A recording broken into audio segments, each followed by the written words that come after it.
अस्सलामुअलैकुम प्यारे नाजरीन। आज मैं आपके लिए लाई हूँ एक मेहनती और मीठी कहानी, शहद की मक्खी की मेहनत। तो आइए कहानी शुरू करते हैं। कहानी शहद की मक्खी की मेहनत। एक खूबसूरत बाग में एक शहद की मक्खी रहती थी जिसका नाम था बिनी।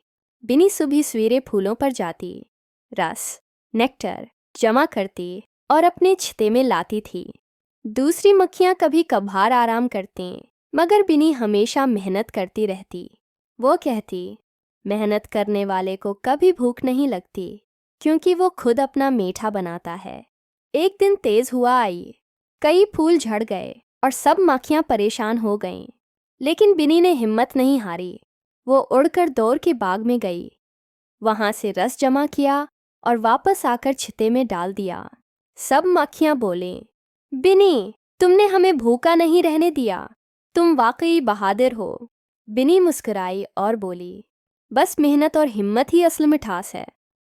तो प्यारे नाज़रीन, इस कहानी से हमें ये सबक मिलता है कि जो मेहनत करता है वही कामयाब और खुश रहता है।